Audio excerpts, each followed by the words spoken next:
Friends, இன்றைக்கி நம்ம பார்க்க போகிற ரெசிபி என்னன்னு பார்த்தீங்கன்னா இன்ஸ்டன்ட் 3 விசில் தக்காளி சட்னி. வாங்க இந்த ரெசிபியை எப்படி செய்யலாம்னு பார்க்கலாம்.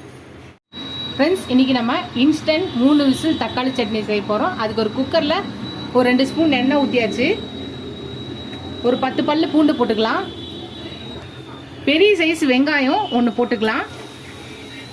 ஒரு 5 தக்காளி அரிஞ்சு வச்சுருக்கேன், அதையும் போட்டுக்கலாம். ஒரு 1/4 ஸ்பூன் மஞ்சள் போட்டுக்கலாம். 1 ஸ்பூன் ரெட் சில்லி பவுடர் போட்டுக்கலாம். உங்ககிட்ட குழம்பு மிளகாத்தூள் இருந்தால் அது கூட 1 ஸ்பூன் போட்டுக்கலாம். 1 ஸ்பூன் கல்லுப்பு போட்டுக்கலாம். ஒரு 1/4 ஸ்பூன் வெந்தயம் போட்டுக்கலாம். ஒரு அரை கிளாஸ் தண்ணி ஊற்றிக்கலாம். இப்போ இது எல்லாத்தையும் நல்லா கலக்கிக்கலாம்.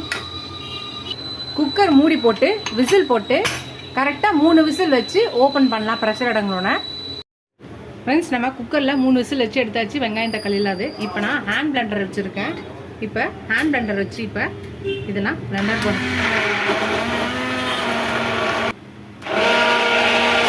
இது நான் ஹேண்ட் பிளெண்டர் வச்சு பிளெண்ட் பண்ணியாச்சு. உங்ககிட்ட இது இல்லைனாலும் மிக்சிலேயோ இல்லை மத்து வச்சே கடைஞ்சிக்கலாம்.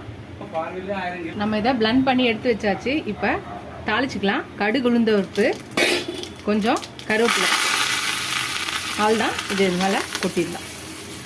அவ்வளோதான், நம்ம சட்னி ரெடி ஆகிடுச்சு. இன்ஸ்டன்ட் 3 விசில் தக்காளி சட்னி.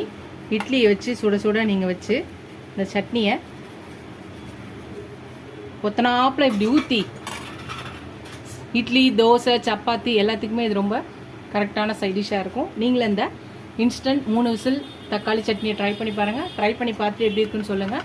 ஃபஸ்ட் டைம் என் சேனலை பக்கம் சப்ஸ்கிரைப் பண்ணிட்டு பாருங்கள். ஃபுல் வீடியோ பாருங்கள். உங்கள் ஃப்ரெண்ட்ஸ்க்கு என்ன சேனலை ஷேர் பண்ணி சப்ஸ்கிரைப் பண்ண சொல்லுங்கள். இதுவரை சப்ஸ்கிரைப் பண்ண எல்லா ஃப்ரெண்ட்ஸ்க்கும் ரொம்ப ரொம்ப தேங்க்ஸ். இதோட அடுத்த ரெசிபியில் பார்க்கலாம். டாடா பாபா ஃப்ரெண்ட்ஸ்.